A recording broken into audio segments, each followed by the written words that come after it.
Hello, my name is Nathan.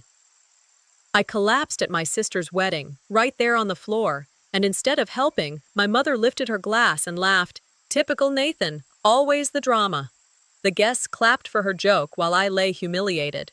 But that was only the beginning. Because later, when I saw 74 missed calls and a desperate text, I realized the cruelty wasn't an accident. It was planned. Why would a family wait for you to break and then celebrate it? The air that morning was crisp, the kind that makes your lungs feel a little cleaner just from breathing it in. I stood outside the banquet hall, watching staff hurry in and out with crates of wine bottles, trays of glassware, bouquets of white roses. The sun was shining over Lake Erie, glittering like scattered coins, and yet the weight in my chest was heavy. Today was my sister Linda's wedding, the day everyone in my family had been waiting for, and somehow, even before stepping through the doors, I already knew I wasn't meant to be part of it. I remember thinking about something I once read. Family isn't always blood, it's the people who show up when you need them. The words rattled around in my mind as I caught sight of my mother adjusting her pearls near the entrance. Her eyes met mine for half a second. No smile, just that cold, assessing glance I had come to expect. She nodded curtly, as if I were one of the caterers instead of her daughter. Inside, the hall was dazzling. Chandeliers sparkled, violins rehearsed a slow melody, and guests were already sipping mimosas, buzzing with anticipation. Everyone seemed to glow under the celebration, everyone but me. I walked past relatives who barely acknowledged me, their conversations gliding over my head like I wasn't there. At 32, with 10 years working night shifts in the ER, I knew what it meant to be strong. I knew what it meant to patch strangers back together at 3 a.m. Yet in my own family, I was still invisible, the background character. When people call someone the golden child, they don't mean it lightly. Growing up, Linda could wreck the family car, and my parents would sigh, pat her shoulder, and call it a learning moment. I still remember that day, the red Chevy dented on the driveway, Dad chuckling that at least she was safe.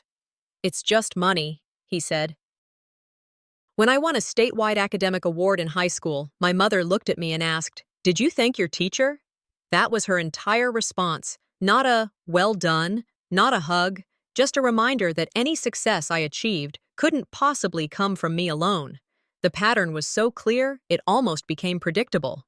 Linda got praise for effort, I got silence for achievement. I brought home straight A's, and the comment at dinner would be, "Don't brag, Madeline, nobody likes a show-off." But when Linda managed a B after nearly failing a class, the whole house celebrated like she'd saved the nation. Once I tried to call them out on it. I asked my mother why she never said she was proud of me. She looked me in the eye and said, "Pride can make people arrogant. I don't want you to get that way." Linda was never given the same warning. It's strange how favoritism doesn't just shape the golden child, it reshapes the one left in the shadows. You begin to wonder if your worth is tied to invisibility, if you're safer not being noticed. But standing there, watching Linda's wedding unfold, I realized the corrosion doesn't stay hidden. It seeps into every interaction, every look, every celebration that reminds you, you are here, but you're not wanted here. Back to the present. The morning light filled the bridal suite where Linda stood in her gown. At first, I froze. The dress shimmered with intricate lace, soft blush undertones beneath the ivory satin, the exact style I had suggested months ago while flipping through a catalog. Back then, Linda wrinkled her nose and said, "That's too much. Not my taste." Mom agreed instantly, brushing me aside. Yet here it was, my idea, living and breathing on her body, praised by everyone else as so tasteful. I stood near the door as bridesmaids circled her, clapping their hands, exclaiming how elegant and unique it was. One of them said, "Only Linda could pull this off." I wanted to laugh. My thought, funny how my suggestions were always too much until someone else wore them. Linda caught me staring. "Do you like it?" she asked with a smirk, her tone dripping with irony. Before I could answer, another bridesmaid chimed in. "She looks like a princess, doesn't she?" Linda tilted her head. Well, some people were born for the spotlight. The room erupted in agreement. I forced a smile, because what else was I supposed to do? Inside, though, it burned. Not just the theft of an idea, but the theft of credit, the kind that reminded me of every other time my words were borrowed without acknowledgement, my efforts folded into someone else's success. I said nothing, but I noted the irony and locked it away. I stepped out to catch my breath and ran into Aunt Tanya in the corridor. She scanned me up and down, lips curled. "Well, at least you showed up on time this time." Her voice cut sharp, though I had never once been late to a family event. That was the thing about people like her. The truth didn't matter, only the narrative they wanted to reinforce. I tried to steer the conversation, asking about her trip in from Pennsylvania, but her answers were curt, dismissive. As I stood there, I felt eyes glancing over me from other relatives passing by, like I was some distant cousin instead of blood. Then the groom walked in. He stopped to greet me, his smile genuine, his handshake firm.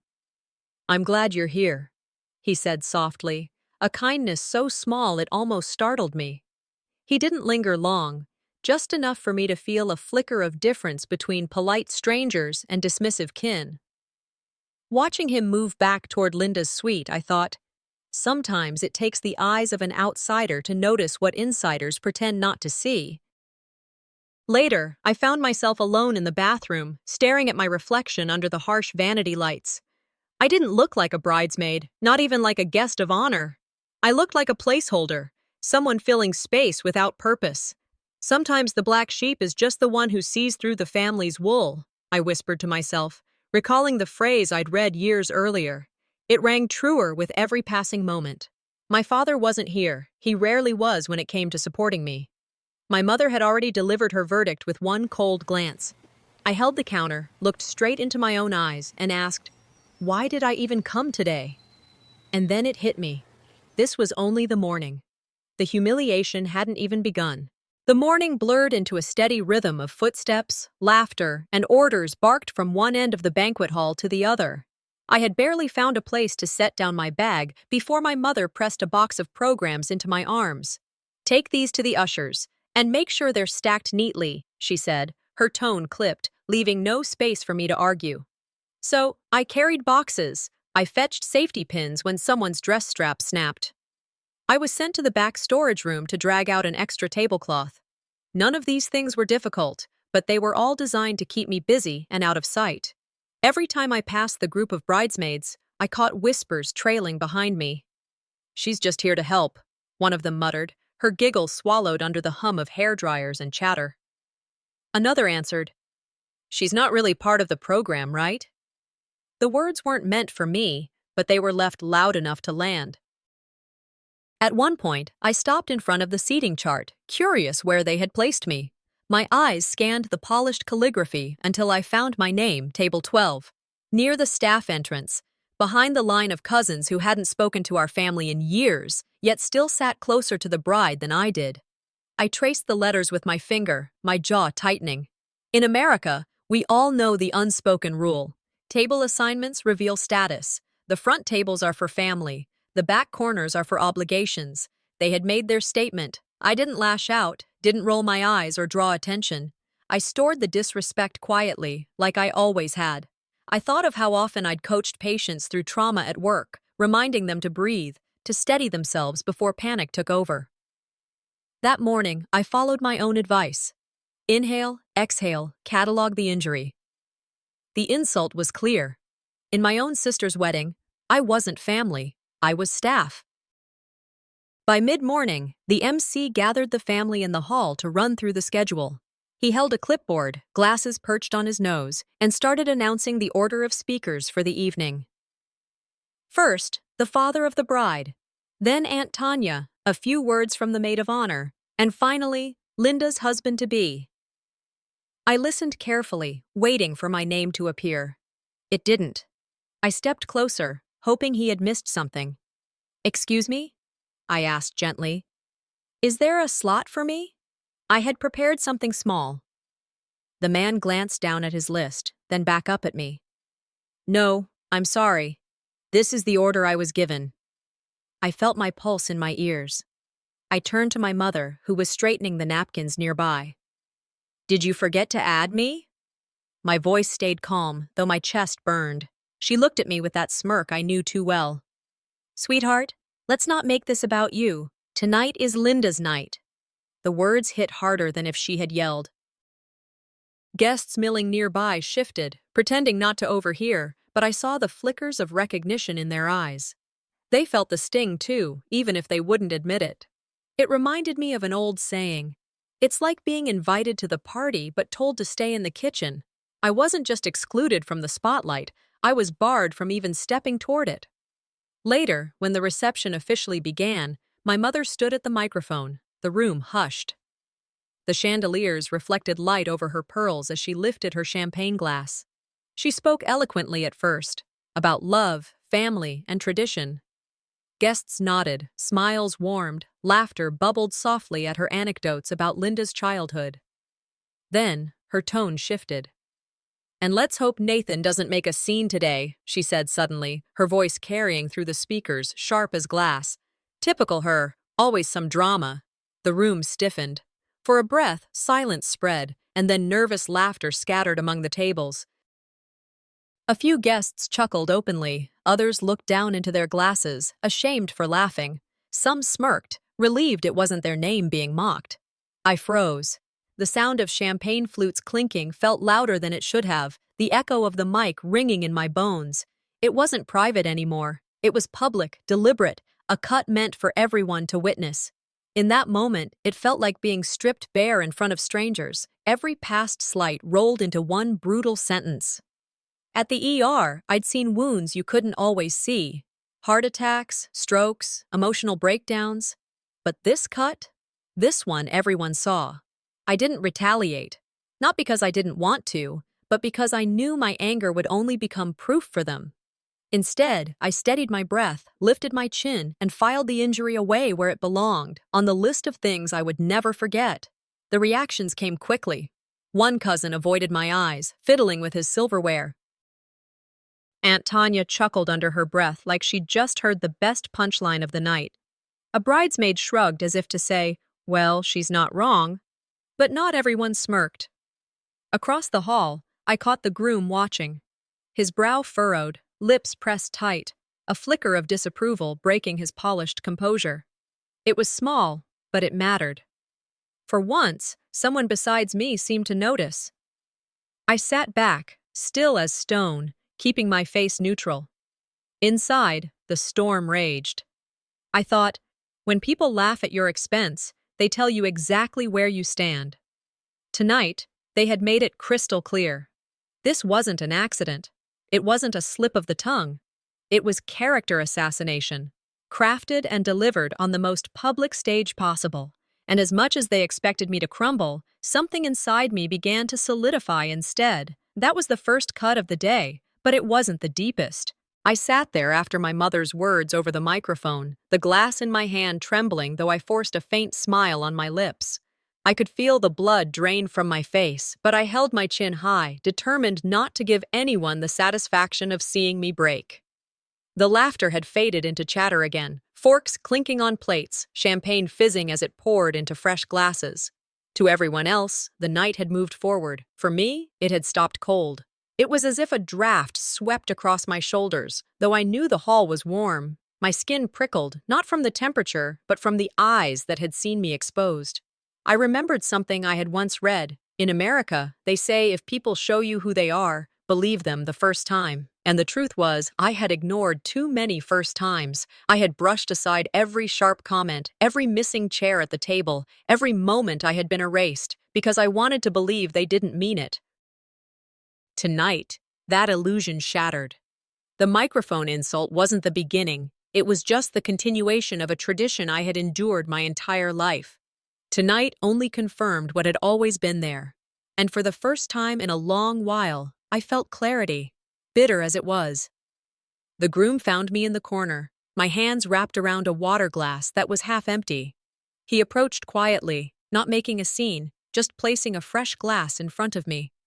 "Here," he said gently, as if offering peace. I looked up, surprised by the simple kindness. "Thank you." He leaned down slightly, his voice low so no one else could hear. "I've seen this before." I froze, staring at him. "Seen what?" He hesitated, then gave a small shake of his head. Your family has a way of turning you into the joke. His tone wasn't cruel, it wasn't mocking, it was matter of fact, the way a man speaks when he can't pretend otherwise anymore. I blinked, the weight of his words settling into me. No one ever said it out loud. People implied it, laughed along, avoided me when the spotlight turned cruel. But this was different. He was admitting he had witnessed it. Before I could respond, he straightened, glancing back toward the head table where Linda was basking in attention. The unspoken words hung in the air, sparking memories I had tried to bury. His remark pulled me back to a Christmas years ago, one that had stung in the same quiet, cutting way. The living room had been glowing with string lights and the smell of pine needles. The fire crackled, casting warm shadows against the walls, while the television murmured in the background. Linda sat at the center of the room, opening a glossy box with a designer handbag inside. The family erupted in praise. So stylish, so well-deserved. The compliments piled one after another, filling her like champagne into an already brimming glass. When it was my turn, I handed out small packages I had saved up for during my long shifts at the hospital. I had chosen each gift carefully: books for my father, a soft scarf for my mother, earrings for Linda. Each item carried thought, not price. They smiled politely, offered quick thanks, then set them aside, returning their focus back to Linda's luxury bag. I sat near the kitchen doorway, my plate balanced on my lap, the scent of turkey and cinnamon rolls mixing into the hum of their laughter. No one called me over. No one asked about the 12-hour night shifts I had worked to afford those presents. And then my eyes caught his. Back then, he wasn't Linda's husband. He was her boyfriend, visiting for the first time. He watched me as I sat in the corner, unseen by my own family, his gaze lingering just long enough to say without words, "I notice." I remember clutching my fork tighter, pretending to be busy with my plate, but that look branded itself in my memory. He didn't speak up then, and I didn't expect him to. But I knew in that quiet glance he had understood. There's a saying I've carried with me ever since. You teach people how to treat you by what you allow. That Christmas, I allowed it. I sat quietly in the corner, convincing myself silence was mercy. In truth, it was surrender. Now, standing here years later at Linda's wedding, I realized nothing had changed. It wasn't just bad luck or one-off remarks. It was a family tradition, the cruel pattern of building Linda higher by cutting me down. Tonight was not an exception. It was the rule. I sipped the water the groom had handed me, the coolness anchoring me back in the present. My heart still pounded, but the ache of memory blended with the reality in front of me. He had seen it years ago, and he saw it again tonight. When you've been invisible long enough, I thought silently, you start to doubt if you were ever really there. For years, I wondered if I had exaggerated, if my mind twisted the events because I wanted more attention than I deserved. But his words, his memory, proved I wasn't imagining it. I wasn't crazy. I wasn't oversensitive. I was a convenient shadow my family used to make Linda shine brighter. The recognition settled like iron in my stomach. They thrived on it. My absence, my silence, my role as the backdrop. But I wasn't a backdrop. I was flesh, blood, and breath, and I would not remain erased forever. That seed, planted in the bitterness of Christmases past and watered by the humiliation of tonight, began to grow. It was the seed of confrontation, of a future where I would no longer accept the role they had assigned me. I turned back to him, meeting his eyes. That Christmas, I whispered, I thought silence was mercy. Today, I know better. Silence was complicity. He looked at me, his expression unreadable, as though weighing the cost of truth. If you've seen it before, I told him firmly, my voice steadier than I expected, then you know it won't stop here. And in that moment, I knew the storm was only beginning. The applause from my mother's cruel joke still rang in my ears long after she stepped down from the microphone. I kept my face steady, smiled at people who dared to glance my way, but my insides churned. I thought I had already swallowed my share of humiliation, but I was wrong. I had prepared something for this day, a short speech, nothing grand, just a few words I hoped would finally give me a voice at the table. I had worked on it late at night after long hospital shifts, jotting phrases down between patient charts. It was about resilience, about family, about gratitude even in hardship. I wanted to believe that maybe, just maybe, if I spoke with honesty, someone might hear me. So when I approached the MC during the rehearsal, I asked with quiet certainty, "When will I have my turn?" He glanced down at his clipboard, shuffled the pages, and then blinked at me. "I don't see your name on the list." A cold wave ran through me. "Are you sure?" "I submitted it a week ago." He gave me that pitying look people use when they know the truth is worse than the mistake. "I was only given this order. Father, Aunt Tanya, the maid of honor, and the groom." I walked straight to my mother. She was fixing a centerpiece, her pearls glinting under the hall lights. Why was my speech removed? Without looking at me, she smoothed the cloth and said, "Darling, this day is about your sister. No one needs side notes." My breath caught. Side notes? Her eyes flicked to mine, cold and unyielding. "Don't make this harder than it has to be." Two guests nearby turned their heads, pretending to check their phones, but I saw them hear every word. My face burned, though I forced myself not to flinch. In that moment, one thought seared itself into me. They didn't erase my words. They erased me. Later, I stepped into the bridal suite, still reeling, but trying to keep my composure. The room was buzzing with laughter, curling irons hissing, perfume heavy in the air. Linda sat in the center like royalty, draped in her gown, her hair pinned and glistening. I slipped in quietly, hoping just to observe, when someone thrust a lipstick into my hand. "Can you hold this for a minute?" So I held pins, passed brushes, fetched tissues, tasks no different from a personal assistant. I did them silently until my mother's voice sliced through the air, louder than necessary. "If only you were as pretty as your sister, Nathan," she announced, her tone sweet but her words venomous. "Maybe then people would notice you." The room erupted. Bridesmaids giggled, one whispering, "She really said that?" Linda smirked at her reflection, enjoying the attention, not once defending me. I stood there, the lipstick still in my hand, my chest tight. Inside, I cracked, but outwardly, I straightened my back and said nothing. Dignity was all I had left to wield. I thought bitterly, Americans love to say beauty is only skin deep. My family never got the memo. For them, beauty was currency, and I had none to spend. As I moved to the doorway, the groom happened to pass by. His eyes caught mine. He had heard. His jaw tightened, his gaze heavy with something unspoken. Anger, pity, maybe both.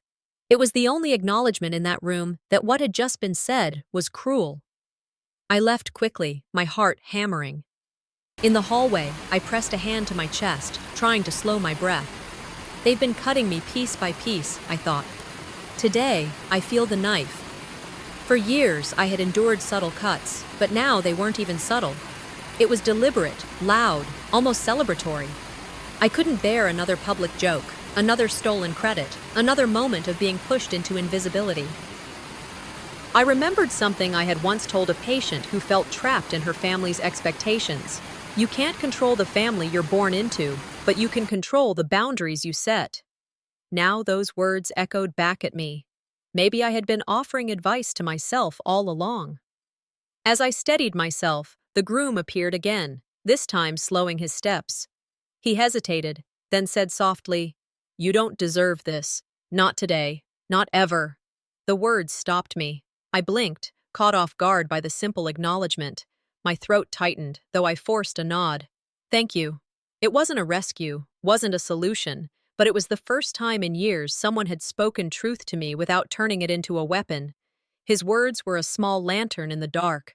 I turned back toward the hall as relatives shuffled past, their voices carrying in hushed tones. One whisper pierced the air. "Don't let her ruin this for Linda." I clenched my fists so tightly my nails dug into my palms. Under my breath, I whispered, "I'm not here to ruin anything, but I won't let them ruin me." The ceremony hadn't even begun, and already the cracks were showing. I knew the storm was coming. I tried to steady myself after leaving the bridal suite, but the ache from my mother's words lingered like a bruise beneath the skin.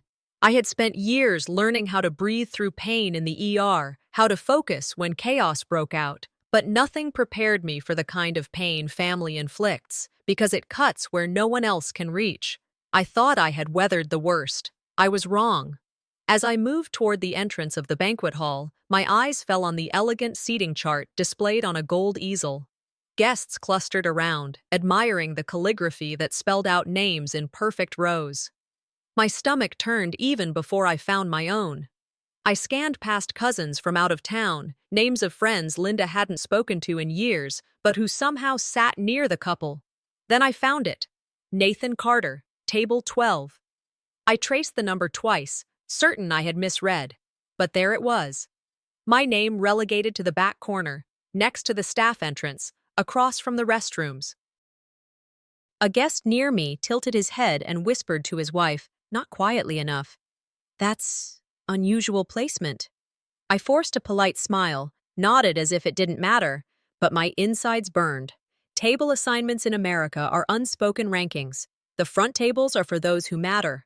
The back corners are for obligations. My family hadn't made a mistake. They'd made a statement. Inside my head, words formed sharp and unrelenting. Respect is earned, but disrespect is often carefully planned. I straightened my shoulders, pretending to admire the calligraphy. If they thought this small act would fold me, they were wrong. My silence wasn't surrender. It was armor. Still, the humiliation simmered beneath the surface, waiting for a crack. Not long after, the photographer's voice carried across the lobby. "Family photos, please. Let's gather before the ceremony begins." I walked outside to the manicured gardens where guests were already lining up, the winter sun casting pale light on the stone path. I slipped into the group, standing beside cousins I hadn't seen in years.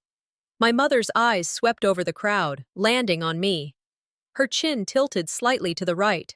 It was subtle, but clear. "Move aside." I hesitated.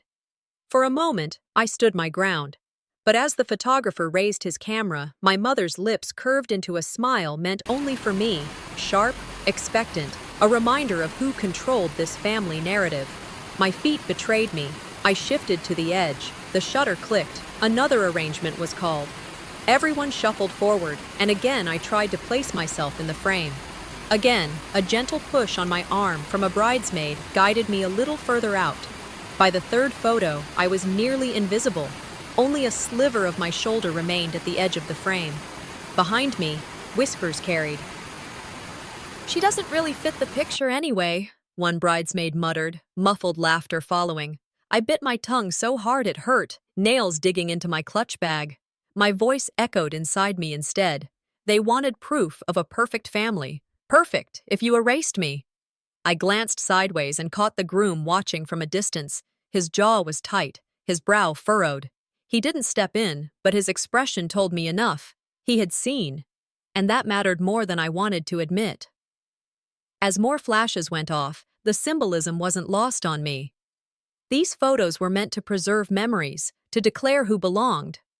Instead, they were crafted to erase me, to make sure the narrative of this family didn't include the daughter who didn't fit the mold. When the last shutter snapped, I stepped away, air heavy in my lungs, the sting settling deep. I found refuge in the hallway inside, away from the cameras. My reflection in a framed mirror stopped me. My lipstick had smudged slightly, my hair had loosened from the pins. I barely recognized the woman staring back. "They erased my words," I whispered to myself. "They erased my face. What's next? My very presence?" As if to answer, a relative brushed past me and muttered, "At least you won't ruin the album." The words landed like a slap. My grip on the clutch tightened until my knuckles whitened. For a split second, I wanted to scream, to demand they admit what they had done. But I didn't. Instead, the fire inside me hardened into something sharper. I thought back to the patients I had coached through moments of unbearable fear, telling them, silence is not weakness, silence is strategy. Tonight, it had to be mine. I wouldn't give them the chaos they craved. But I wouldn't disappear either. The line had been drawn, and I was no longer content to let them step over it without consequence. The hall began to fill again as guests drifted back toward the main entrance. Laughter carried through the air, muffled by the music beginning to play. I stood frozen in the corridor, clutch bag pressed against me like a shield. They think I'm the weak link, I thought. They've mistaken endurance for surrender. I whispered aloud, low and certain. They'll see soon enough. I had believed the photos were the last insult. I had no idea the worst humiliation still waited for me under the glittering lights of the dance floor. When the doors to the main reception hall opened, the sound hit me first, strings swelling from the quartet, layered with the clinking of cutlery and the rise and fall of laughter. Guests were already deep into cocktails, their voices echoing beneath crystal chandeliers that seemed to scatter light over every polished surface. To anyone walking in, it was perfect. To me, it was suffocating. The smell of roasted beef and garlic butter floated in the air, mixed with the sweetness of champagne. People leaned close to one another, smiling, trading inside jokes. I stepped carefully between tables, aware of glances flicked my way. They weren't the warm smiles of welcome. They were measuring looks, as though everyone was waiting for me to falter. When people expect you to fail, I thought, they celebrate the stumble before it even happens. I caught the groom's eye as I slipped into my seat in the far corner. His expression was brief, but I read it, concern masked under formality. He turned back quickly, pretending to laugh at something Linda whispered, but the flicker lingered in my mind. I tried to focus on the music, the glitter, anything but the gnawing dread crawling through me.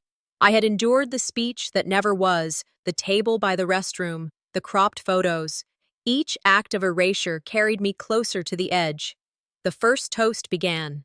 Glasses rose, voices cheered. I lifted mine, forcing composure, though my hand trembled. Then, as the second toast carried on, a wave of dizziness swept over me. I gripped the edge of my chair, steadying myself, but my vision blurred. I whispered to myself, "Stay up, just breathe." But my knees buckled. In an instant, the room shifted. My body gave way, and I crumpled onto the polished floor. A hush spread. The music cut abruptly. And then, horror, a spotlight above swiveled, catching me directly in its glow. Gasps echoed. "Oh my God!" one woman exclaimed. Another voice, sharper, said exactly what I feared. Typical her. I heard chairs scrape, shoes scuffle. Some people rose to help, others leaned back, whispering, watching me as though the night had just confirmed their long-held suspicions. The marble was cold against my cheek. My ears rang with the clinking of glasses, the murmur of voices, the soft shuffle of someone kneeling near me. But their words were muffled, tangled in the fog that blurred sound and light alike. Stress doesn't break you in private, I remembered reading once. It chooses the stage. And here I was, under the lights, every eye on me. Helplessness flooded in, humiliation dug deeper. I wanted to vanish into the floor, away from the spectacle my family had long predicted. Through the haze, my mother's voice cut sharp. Not a whisper of concern, not a question of my well-being. She raised her champagne glass high, her pearls glinting in the light. "Typical Nathan," she declared, her voice ringing through the microphone left nearby. "Always finding a way to bring drama." Laughter rippled nervously across the hall. Linda didn't move. She stood in her gown, still posing with her bridesmaids, smiling as the photographer's camera flashed. My collapse was an inconvenience, not an emergency. She tilted her head slightly, adjusting her bouquet as if nothing had happened. The photographer captured smiling faces while I lay sprawled under the spotlight. The juxtaposition made me sick. Me on the floor, them in their curated perfection. Some guests half rose, hesitated, then sank back into their chairs, unsure whether helping me would make them part of the spectacle. Others exchanged glances, silently agreeing to let the scene play out. Inside, I screamed, they didn't just watch me fall, they toasted to it. Strong hands helped me upright, hands that didn't belong to family. A stranger, a distant cousin's spouse, pulled me gently to a chair. My pulse raced, cheeks burning hotter than any fever. I scanned the room. My mother's eyes were cold, detached, already back on her champagne. Linda's laughter carried over the hum of chatter, as though she'd chosen to rise above the interruption. The groom, though, his face betrayed fury. His jaw clenched, his fists tight at his side. He didn't speak, not yet, but I saw it in his eyes. This wasn't going to be forgotten. I sat stiff, humiliation burning deeper than the ache in my limbs. It wasn't the fall itself that broke me. It was the toast. That cruel dismissal, raised high in a crystal glass, cut sharper than any stumble could. I stayed seated, fists trembling in my lap, as the hall slowly resumed its rhythm. Music restarted, conversations returned in cautious tones, but the fire inside me only grew hotter. I locked my gaze on my mother across the room. My voice inside was clear, cold. They had crossed a line tonight. They thought I'd stay silent. They were wrong. I didn't know it yet, but my fall was just the spark. The fire was coming. I rose from the cold floor with help from someone I barely knew, not from my own blood. A woman I had only met once at a reunion steadied me, her voice soft. "Are you all right?" I nodded quickly, forcing composure, though my legs still trembled. My hands brushed the wrinkles out of my dress, my fingers lingering on the fabric longer than necessary, as if smoothing away the sting of shame itself. Falling wasn't the humiliation, I thought bitterly. Their laughter was. I walked back into the crowd deliberately, spine straight, eyes forward. Guests parted slightly as I passed, some offering pitying looks, others whispering to each other behind their hands. The words weren't loud, but I didn't need volume to know what was being said. Some judged me, others dismissed me, and a few, very few, looked uneasy at what they had just witnessed. In America, we love a comeback. We admire the underdog who gets back up and fights again, but my family never gave me that chance. They didn't want my recovery. They wanted confirmation of the story they'd been writing about me for decades. Still, I held my head high. Each step back to my table wasn't just walking, it was defiance in heels. I was shamed, yes, but I wasn't broken. Not tonight. Then he moved. The groom. Sharon stepped quickly across the room, ignoring Linda's hand on his sleeve, ignoring my mother's icy stare. His focus was solely on me.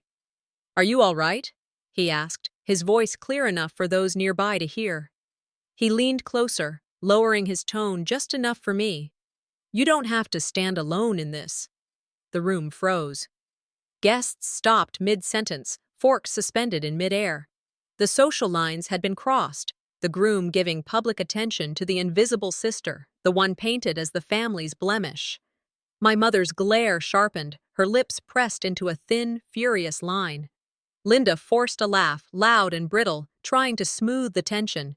"She's fine." Always so dramatic. Her words dripped like poison, but the laughter she expected didn't follow. I looked at Sharon, meeting his eyes. His voice was steady, resolute. For the first time, I thought, someone inside the circle broke ranks. Whispers rippled across the hall. People leaned toward each other, trading theories, measuring the fracture opening before them. Lines were being drawn without anyone saying so, and I knew this was the beginning of sides forming.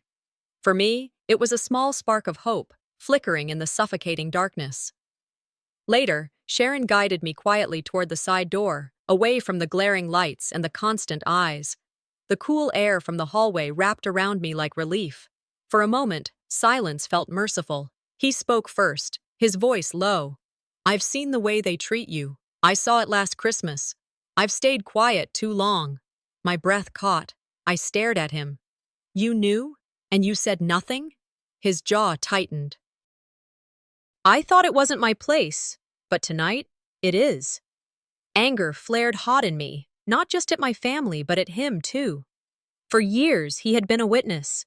He had seen me brushed aside, mocked, erased, and he had chosen silence. I wanted to demand why. But alongside the anger, relief slipped in. Relief that I wasn't imagining it, that someone else saw the truth written in every cruel glance and calculated exclusion. Silence in the face of injustice is complicity, I said quietly, my voice trembling but steady enough. He nodded slowly, shame flickering across his face. "You're right, I should have spoken sooner. But if they keep pushing, I won't stand aside anymore."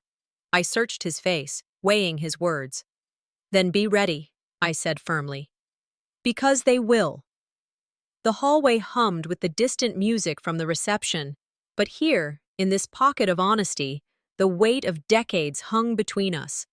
For the first time, someone acknowledged it wasn't just in my head.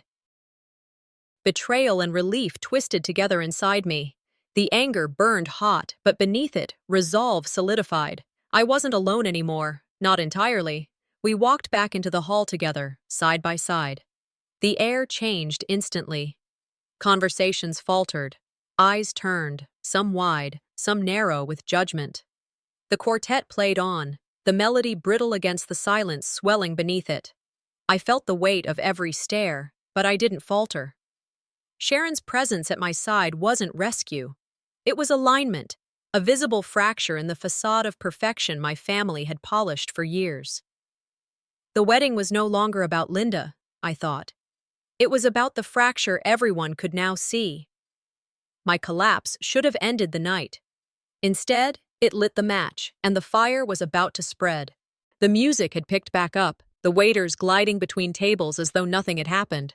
My body was still buzzing from the collapse, but I steadied myself, gripping the edge of my chair. My lips curved in a faint, practiced smile, but inside, my heart was hammering. That was when my mother's voice rose again, slicing through the chatter like a blade. "See?" she announced loudly, champagne glass raised high. "She's always ruining things, always seeking attention." Heads turned toward me as though on cue. Some nodded, satisfied to have their suspicions confirmed. Others shifted uncomfortably, eyes flicking from me back to their plates, unwilling to take a side. Linda, flawless in her gown, added with a mocking sweetness, "Nathan, if you wanted the spotlight, you didn't have to sabotage my wedding." The crowd chuckled uneasily. Inside, my voice screamed, "They wanted a villain tonight, and I was cast without audition." The whispers spread like wildfire. A cousin leaned toward another guest, murmuring just loud enough, "She always does this." Someone else replied, "It's sad, really, always desperate for attention." I swallowed hard, my throat dry. Each word struck like a pebble against glass, the cracks deepening with every whispered judgment. But instead of breaking, something inside me shifted. Anger coiled tight, hotter than shame. I held my chin high, though my fingers trembled under the tablecloth. Then, from my left, a guest I barely knew leaned toward me. "You should see this," she whispered, her hand shielding her phone from curious eyes. On the screen glowed a text message, time-stamped just hours before my collapse. It was from my mother. "Pray she doesn't embarrass us again tonight." The words blurred for a second before sharpening, sinking in with cold clarity. They hadn't just expected me to stumble, they had scripted it, waiting for the moment to declare me the family disgrace. My chest tightened, rage twisting with a clarity I hadn't felt before. This wasn't accident, this wasn't heat-of-the-moment cruelty, this was intent. When people expect the worst of you, I thought, they will make sure it happens. My hands clenched so hard around the clutch in my lap that I could feel the edge bite into my skin. Across the table, Sharon caught sight of the phone. His face darkened, his composure cracking. His eyes met mine, fury glinting behind them. For the first time that night, I knew he wasn't going to stay silent. The betrayal ran deeper than words. It was a family erasure carefully laid out before the first guest even arrived. They hadn't given me a chance to belong. They had ensured I would be their scapegoat. I breathed slowly, steadying my pulse, but inside, I was already preparing for what had to come. I rose from my chair, heart thundering as the chatter dimmed. My mother was across the hall, smiling as though she hadn't just orchestrated my public ruin. I stepped forward, my voice clear enough for the room to hear. "You wrote me out before the night even began," I said. Gasps rippled instantly. Glasses stilled in midair. Forks clinked against plates. The silence was electric. My mother blinked once, then scoffed. "Stop being dramatic." Linda's laugh followed, sharp and ugly. "You always twist everything, Nathan. It's pathetic." My body shook, but my voice did not waver. This wasn't an accident. This was planned. Before my mother could respond, Sharon's voice cut through the hall, louder than any microphone. "No," he said firmly, every eye turning toward him. I saw the message. The air snapped, conversations exploded in whispers, shock darting across the faces around us. My mother's lips pressed together, but her hand trembled against the glass she still held. Linda's face blanched, then flushed red as she stammered, "You don't know what you're talking about." Sharon didn't flinch. "I know exactly what I'm talking about." The fracture widened. Guests who had been silent leaned toward each other, murmuring with renewed boldness. Some shook their heads at my mother. Others looked at me differently, as though for the first time realizing I wasn't the unstable one. I was the target. I trembled, but not from fear. My mind was sharp, every word chosen carefully. My intelligence wasn't in shouting or theatrics. It was in holding steady when they wanted me to fall apart. They had prepared my downfall, I thought, my grip tightening on the phone. But they forgot one thing. I still had a voice. I lifted the screen high, letting the glow of the incriminating message shine for all to see. The room fell into silence, the kind of silence that demands the next words will decide everything. I looked directly at my mother, my voice ringing out clear. The next words out of my mouth would either end me or end them. The room was frozen in the kind of silence that burns louder than sound. My arm trembled as I held up the phone with my mother's text, the words glowing across the screen like an open wound for everyone to see. Around me, glasses were half raised, forks hung in midair, conversations abruptly ended. For years, I had carried the weight of being invisible. Now, every eye in that hall was fixed on me. I felt the years pressing against my ribs, pressing me to fold, to shrink. Instead, I inhaled and forced myself to stand taller. I had been erased too long. Now they would hear me. Sharon was behind me, silent, but his presence was a wall I could lean against. His jaw was clenched, his gaze unflinching. He wasn't going to stop me, not this time. My mother broke first. She laughed, brittle enough for anyone to hear the strain. "Well," she said, tapping her glass with the edge of a spoon, "let's move on with the celebration, shall we?" My voice cut through her attempt at dismissal, clear and sharp. "No. Tonight, we don't move on. We face it." The weight of those words dropped into the silence like a stone into water. Ripples moved across the room, guests shifting in their chairs, bracing themselves for what they knew was coming. I reached into my purse, the leather stiff beneath my fingers, and pulled out the folder I had carried with me. Not because I had planned for this. No, I had carried these papers the way some people carry armor, quietly, just in case. Tonight, they had become my weapon. One by one, I laid them out on the table near the champagne flutes. Receipts, invoices, credit card statements.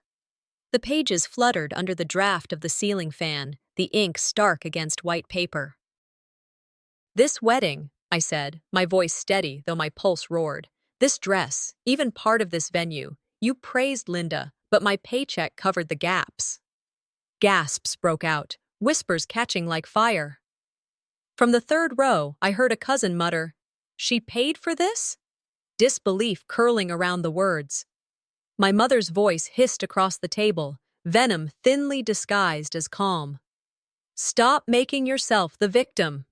I looked directly at her, my voice colder than I'd ever let it be. "Victims don't keep the lights on. Victims don't pay your bills." Shock snapped through the crowd. Heads turned toward me, toward her, trying to reconcile the truth with the lies they had swallowed for years. The rhythm of the night was gone, only the cut of truth remained. I wasn't done. I reached deeper into the folder and pulled out the photocopy of a cashed check, my signature, the ink permanent proof of where my money had gone. "This," I said, holding it up for everyone to see, "was the deposit for this venue. I signed it, I paid it. But you told everyone it was Linda's fiancé who wrote this check." Gasps swept across the hall, a wave of realization crashing over polished tables and flower arrangements. I turned to Linda, her face pale beneath her makeup. "You erased me from the photos, from the speeches, from the family table. But without me, this wedding wouldn't exist." The groom, Sharon, stepped forward then, his voice sharp enough to slice the air. Is that true? Did she pay for this? My mother faltered, her face cracking. Linda tried to cover with a laugh, weak and hollow. It was just a little help, she said, her hands fluttering around the bouquet she still clutched. I shook my head. Help. That's what you always called it when I carried the load alone. You dressed it up as kindness when in reality, it was survival. My survival. And your comfort. The hall was trembling now, not with music, not with dancing, but with the unraveling of the perfect facade my family had painted. And this time, I wasn't the shadow. I was the spotlight. Charlotte, the guest who had shown me the text, began to clap. The sound was hesitant at first, then stronger until others joined. Scattered applause spread across the room. Some guests stood, shaking their heads at my mother and sister. Others muttered disgust, their eyes sharp with judgment. I didn't smile. I didn't need to. Silence became my loudest voice. As I watched the crowd turn, I realized I didn't have to keep proving myself with screams or explanations. The papers, the check, the truth, they were louder than anything I could ever say. The truth is like the sun, I remembered Elvis Presley's words. You can shut it out for a time, but it isn't going away. My family had tried to shut it out for decades. Tonight, it burned through. I gathered the papers back into my folder slowly, carefully, as though sealing a battle won. Then I looked at my mother. She held her glass tight, knuckles white, her lips trembling, though she tried to mask it. You tried to bury me under silence, I said, each word deliberate. But you forgot. I kept the receipts. The hall erupted. Half in shock, half in applause, the noise rattled the chandeliers above us. And in the middle of it all, my heart beat steady for the first time in years. But what came next would tear the family apart for good. The papers I laid on the table still rustled softly from the draft, the weight of them heavier than any weapon. For a moment, silence filled the reception hall. Not peace, never peace. It was the kind of silence that hung in the air before a storm split the sky open. I could feel every heartbeat echo in my ribs, and though my hands trembled, my voice was steady. My mother broke it with a dry laugh, brittle and strained. "This is ridiculous," she said, raising her glass as if to toast.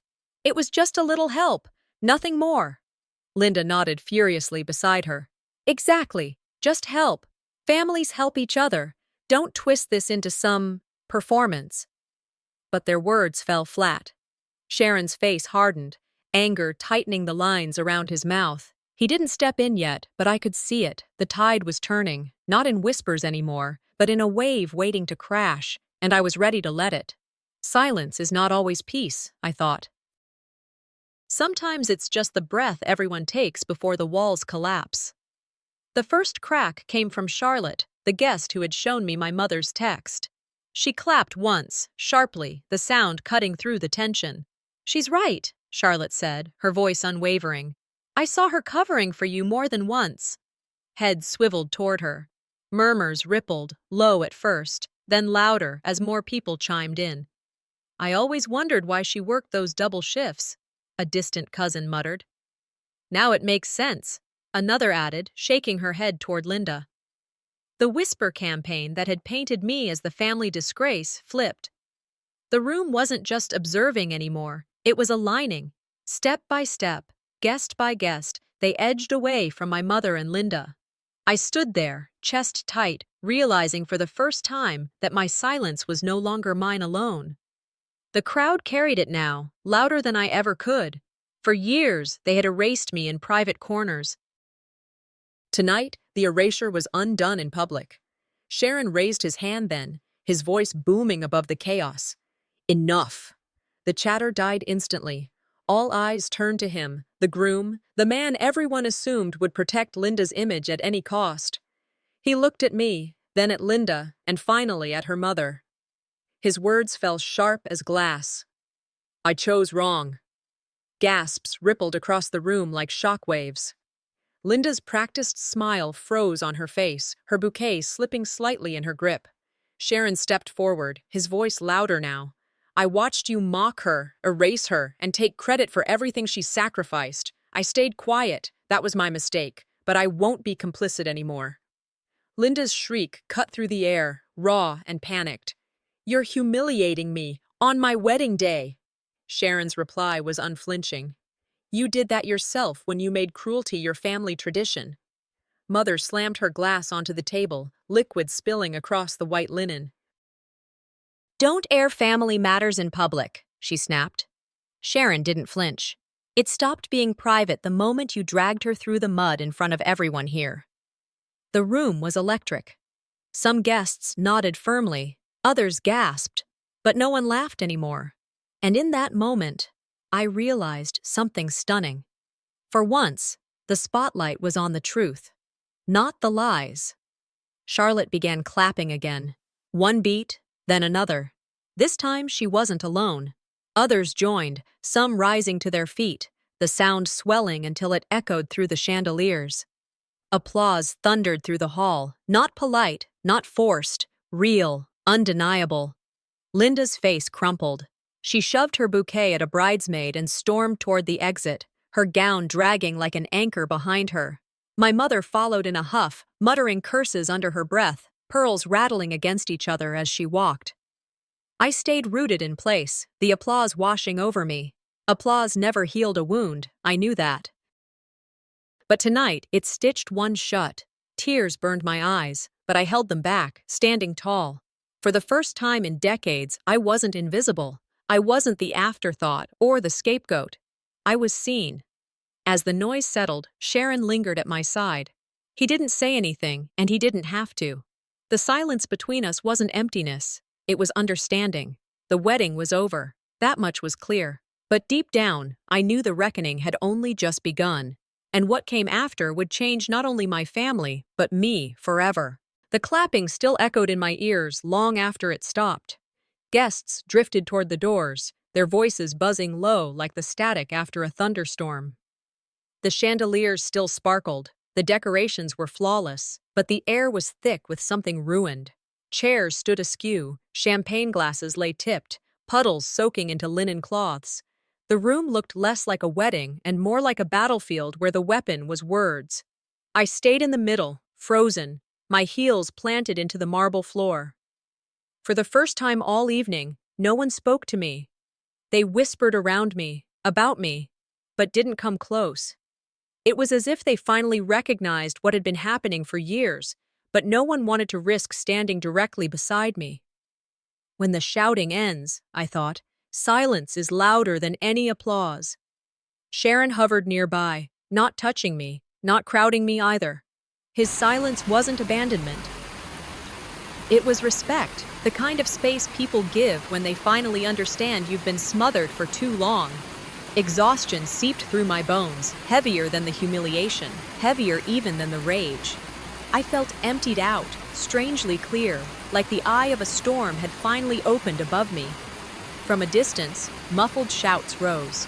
My mother and Linda had retreated to a side room, but their voices carried accusations, defenses, the crack of anger too sharp to disguise. Relatives clustered in the hall, their debates growing bolder now that the mask had cracked. "She embarrassed her own sister," one uncle muttered near the bar. Another relative, shaking her head, countered, "No, they embarrassed themselves. You don't humiliate your own child in public and expect silence forever." I listened without stepping in. Their fight wasn't mine anymore. For years, I had confused loyalty with silence. I thought keeping the peace was how you loved a family. Tonight, I learned silence was surrender, and surrender had cost me decades of dignity. Sometimes you have to give up on people, not because you don't care, but because they don't. The truth landed heavy, but it didn't crush me. It freed me. Sharon found me outside the hall, under the wide sweep of the Ohio night. The banquet light spilled onto the pavement, but the air was cooler here, cleaner, as though the world had been waiting just beyond the door. "I knew for months," he admitted quietly, his hands in his pockets, "that this family was toxic. I should have said something sooner." I turned to face him. "You were silent," I said. "Not cruel, just plain. But now you've chosen. That's enough." He looked down, nodding slowly. "I regret it, Nathan. I regret letting you stand alone while I played along with their game.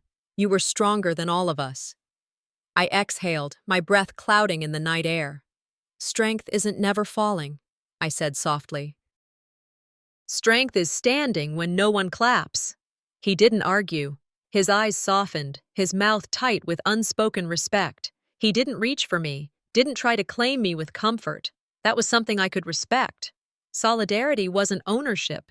It was acknowledgement. I didn't commit to anything with him, and I knew he didn't expect me to. But in that moment, I accepted his presence as a form of justice, a witness who had finally found his voice. I stepped farther out into the parking lot, the hall behind me glowing like a lantern I no longer needed. My clutch bag was still in my hand, heavy with the remnants of the night. Receipts, notes, fragments of proof I had once clung to. I opened it, pulled out the folded program with my name missing, and dropped it into a trash bin by the door. Identity imposed, erased, rewritten by them. I let it go. As I walked toward my car, my heels clicked against the pavement, each step lighter than the last. My back straightened, not from pride, but from release. I didn't lose a family tonight, I thought. I lost a cage. Behind me, I felt eyes following. Guests spilling out of the hall, some watching with admiration, some with pity. It didn't matter anymore.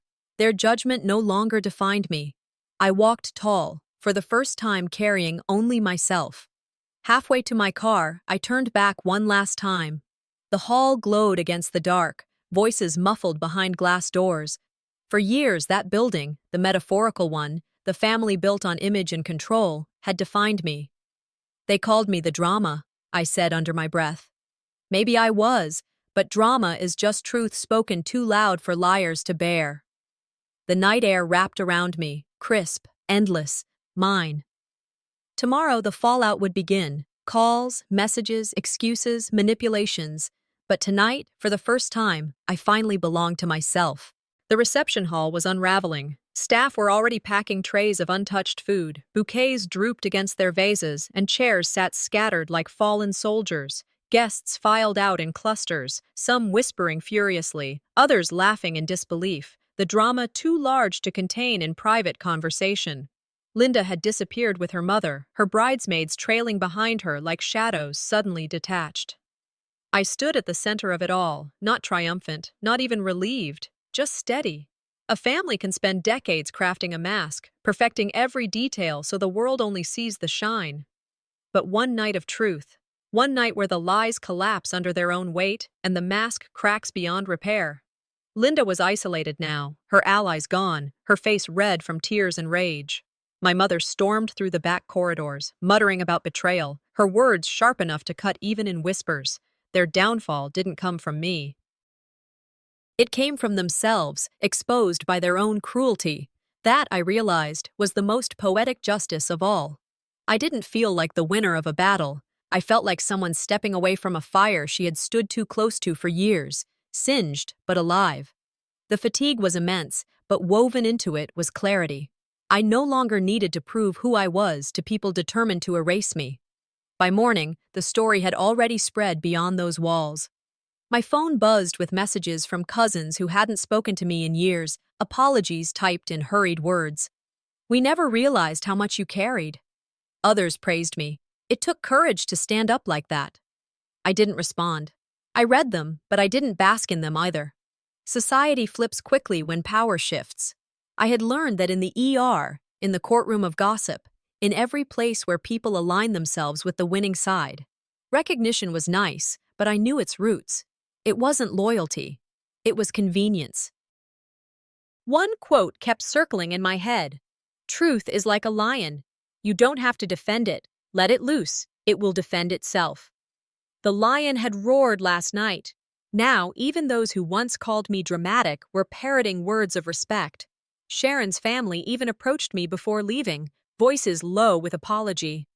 "We should have seen it sooner," one aunt said. "We didn't want to believe it." I nodded, polite but firm. I wasn't angry at them. I was past the point of needing their validation. Still, I noted how quickly they shifted their gaze once the lies collapsed. Outside the venue, I found my mother waiting near the carport. Her face was still, lips drawn tight, the pearls at her throat trembling as her breath quickened. Linda wasn't with her. She must have stormed off to hide in her own shame. I walked toward her, and she spoke first. "You'll regret turning against us." I stopped just a few feet away, the cool Cleveland air biting at my cheeks. "You raised me to believe silence was strength," I said evenly. "Tonight I learned silence is surrender. I won't surrender anymore." Her jaw clenched. "Ungrateful. After everything we gave you." "No," I cut her off, my voice sharper than I ever thought I could wield. "I regret waiting this long." The phone in my clutch buzzed again. Relatives calling, probably scheming damage control, maybe begging me to reconsider. I didn't even check who it was. Instead, I dropped the clutch onto the trash bin by the curb. The thud echoed louder than a shout. From it spilled a folded wedding program, the family photo where I had been pushed to the edge. They landed face up, waiting to be buried under the night's garbage. Several guests outside caught the sight. Their faces flickered with shock, then respect. They understood what the gesture meant. The severing wasn't private. It was public, final, undeniable. I turned and walked away, each step deliberate, each stride carrying me farther from the cage I had mistaken for belonging. The city streets were quiet as I drove into the Cleveland night. Streetlights flickered past, glowing halos against the windshield. For the first time in years, I wasn't driving toward them. I was driving toward me. The weight of years seemed to peel off my shoulders with every mile. I thought about the people who had stayed, friends who checked in after long shifts, colleagues who saw me as more than a background character, neighbors who smiled without agenda.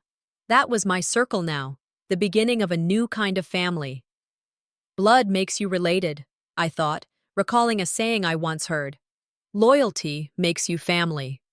For the first time, I believed it.